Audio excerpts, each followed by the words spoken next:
বইয়ের শখ পূরণ করবার গিয়ে আমার চোখের সামনে দিয়ে আমার একটা টেহাজে যাবো গা, এটা আমি চিন্তাও করছি না। তো যাই হোক, বইয়ের কয়েকদিন ধরে টেনটেনাইতে আছে। কয়েকদিন আগে বই একটা স্বর্ণের চেন বানাবার দিছিল। তো এই স্বর্ণের চেন ডানার দিকে কি যে টেনটেনাইতে আছে আমার কি আর কইতাম বুঝছেন, উঠতে বইতে হুততে খাইতে বইতে খালি খোসা মারে আমার স্বর্ণের চেন এনে দাও, স্বর্ণের চেন বানানো হয়ে গেছে। তো যাই হোক, অবশেষে বইয়ের আবদারটা পূরণ করার লিগে আমি আয়া পড়লাম এই সোনার চেন নিউনের লেগে। দেখুন কত স্বর্ণপূর্ণ। যাই হোক, বউ যেহেতু আবদার করছে একটা সোনার চেন যদি বানাবার দিছিল, তো 2 দিন আগে আর পর আইনা দিউন লাগবো। তো বউ জনকে পড়লো, পড়ার পর আমি কইতেছি ও তোমার দেখুন ফাটাফাটি লাগতেছে। তো বউ তো খুব খুশি, বউ কইতেছে আমার খুব সুন্দর লাগতেছে, তুমি একটু পরবা নি। আমি কইছি না না, আমি এত শোনাচ্ছেন পড়ি না, বেড়া মানুষটা কি শোনাচ্ছেন পরে কোনছে। তারপরে বউ আবার না কিছু না অনুযায়ী আরো যে পারেন না আছে অডিও চয়েস করতেছে। আমি কি হনো, তুমি যেটা অর্ডার করছো ওইটা লয়ে যাও, বেশি যদি দেহ তাহলে বকের চোখে কিন্তু কান হয়ে যায়, এত শোনাচ্ছেন দেহ দরকার নেই, তুমি যেটা অর্ডার দিছো এটাই সাইড করে থুয়া দাও। হ্যাঁ আরো করে কি পন্ডিত কির করে আরো দেয়। আসলে বেডি মানুষ এক লাইন যে বেশি বুঝে এটা কিন্তু একবারে আমি চাক্ষুষ প্রমাণ আমার বড় দিয়ে ফাইলাম। যাই হোক, বই অবশেষে মনে করেন যে যেটা বানাবার দিছে এটাই চয়েস করে এটাই নিল। আমি কইলাম হনো তাহলে এত যে গুতাগুতি করলা বেরেন করে এত যে খাড়াইলা, এটা কি কামটা তুমি ভালো করলা। তো যাই হোক,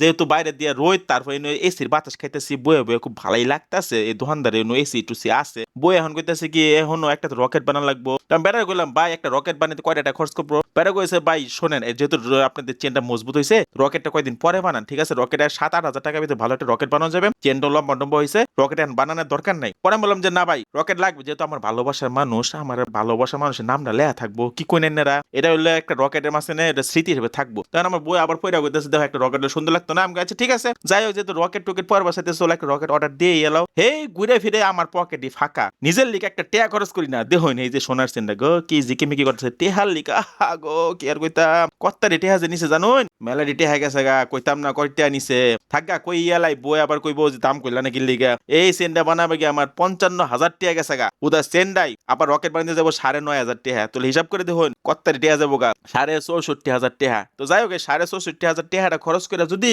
আমি যে ঘরে যদি একটু সাইডটা ডাইল ভাত খাইয়া শান্তি পাই বই কেটকারে নিতে, তাও বালা টেহা মনে করেন যে ঘরে থাকলে আর জিনিসপত্র যদি না নি এই বেড টেনে কেটকারে নি কি আর করতাম। ও বালা কথা, এটা কিন্তু 21 ক্যারেটের স্বর্ণ, এই যে হলমার্ক করা বুঝছেন, 21 ক্যারেটের স্বর্ণ আমি সবসময় সোনা বানায় দিলাম। আমার বড় 21 ক্যারেট স্যার আমি কোনো স্বর্ণ বানায় দিই না। তো যাই হোক, আমার মতো কেটা কেটা এদানিং ধরা খাইছুন কমেন্ট করে জানাইন যে বইয়ের জ্বালা সহ্য হয় না।